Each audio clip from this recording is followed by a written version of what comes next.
This is Hardik and you are watching the Sunday show, वो show जहां हम करते हैं सारी न्यूज की बात थोड़े एंटरटेनमेंट के साथ। अच्छा, एपिसोड शुरू होने से पहले बताओ इंडिया का सबसे बड़ा इन्फ्लुएंसर कौन है?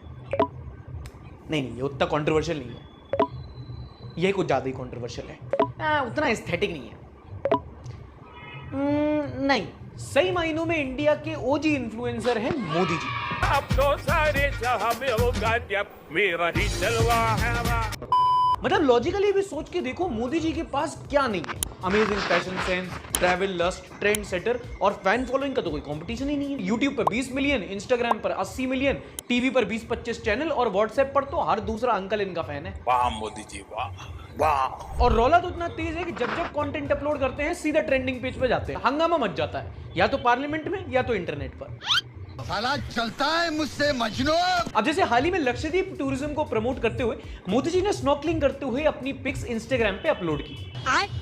तो गरीब जनता स्कूबा डाइविंग, यार वो ZNMD में ऋतिक रोशन नहीं करता वही।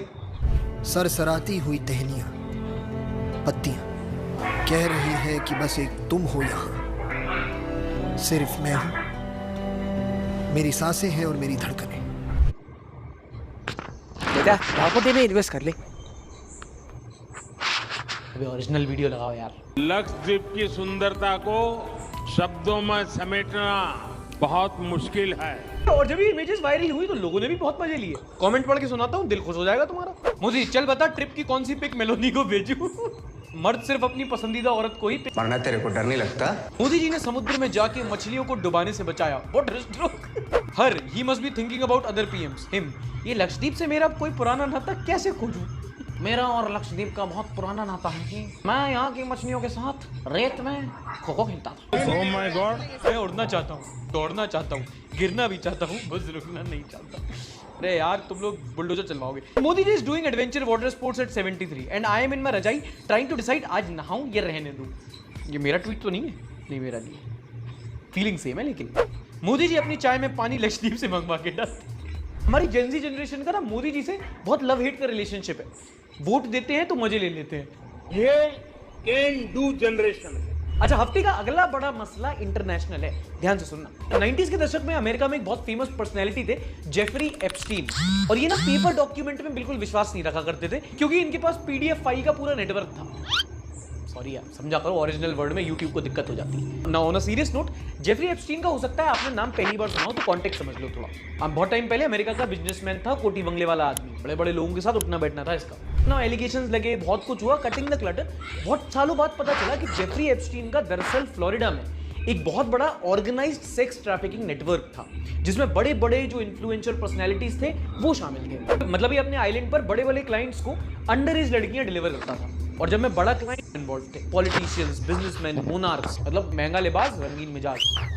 जब ये जेफरी एप्स्टीन का भांडा फूटा और इतने इतने बड़े नाम सामने आए तो वहां पर एक बहुत बड़ा मैटर हुआ था, बहुत बड़ा कांड हुआ था। अगर आप पूरे केस के बारे में जानना चाहें तो नेटफ्लिक्स पे एक डॉक्यूमेंट्री भी है इसके बारे में, ये वाली देख लेना। हालांकि बाद में एप्स्टीन को अरेस्ट किया गया, उनके खिलाफ ट्रायल चला, बट 2019 में कस्टडी में ही उन्होंने सुसाइड कर लिया। बट इस केस से रिलेटेड डिटेल्स हैं जो वो अभी भी सामने आती रहती हैं। रिसेंटली एक आई जब वहां की कोर्ट ने कुछ वहां के क्लासिफाइड डॉक्यूमेंट्स थे इस केसेस से रिलेटेड, और कुछ बहुत ही बड़े और क्लासिफाइड नाम जो वैसे तो सबको पता चल गए थे, अनऑफिशियली बाहर आ गए थे, बट अब ऑफिशियली उनको पब्लिक के सामने रख दिया है कि ये किसी ना किसी तरीके से इन्वॉल्व थे। जो जरूरी तो नहीं इस केस में इन्वॉल्व हो, बट हाँ क्लासिफाइड डॉक्यूमेंट्स में उनका नाम जरूर मेंशन किया गया है। जैसे बिल क्लिंटन, रंगीन आदमी, सबको पता था। प्रिंस एंड्रयू, सबको पता था। केविन स्पेसी तो मीटू में भी फंसे थे, और रंगीन आदमी वो भी पता था। लियोनार्डो भाई obviously, and the most surprising probably Stephen Hawking. आप भी मैं कुछ बोल दूंगा ना तो दिक्कत हो जाएगी। अरे वाह शेर, तुम तो बड़े हैवी ड्राइवर हो भाई। चलो, ये तो वो न्यूज थी जिसके आपने मजे लिए। अब वो न्यूज सुनाता हूं जिसने आपके मजे लिए। Another big highlight of this week was the truckers protest. जो ट्रक ड्राइवरों ने इस हफ्ते हड़ताल की थी, बड़ा मसला बना। बुधवार को तो देश भर के पेट्रोल पंप में लंबी लंबी लाइन लग गई। 30 रुपए के तेल में घर पहुंचने वाले साहू जी भी फुल टैंक करा रहे थे अपनी स्प्लेंडर में। सिर्फ 2 दिन के लिए ट्रक ड्राइवर्स अपने हक के लिए क्या खड़े हुए, पूरी इकोनॉमी बैठ गई। और ये इसलिए हुआ क्योंकि ट्रक ड्राइवर्स ने हिट एंड रन लॉ के खिलाफ धरना खोल दिया था। अभी पूरा मसला क्या था? भारतीय न्याय संहिता, हिट एंड रन, 7 साल 10 लाख, इसकी लीगैलिटी समझना बहुत जरूरी है। इसलिए नावेद अख्तर सर से समझ लो, राव IAS स्टडी सर्कल में ये लॉ फैकल्टी है और बड़ी आसानी से लीगल मैटर्स को समझा देते हैं। देखो कैसे। One of the major reasons for protest by the truck drivers has been an increase in punishment in the hit and run case under the new Bharatiya Nyaya Sanhita. So, the punishment which has been increased is up to 10 years of imprisonment. Now this is more or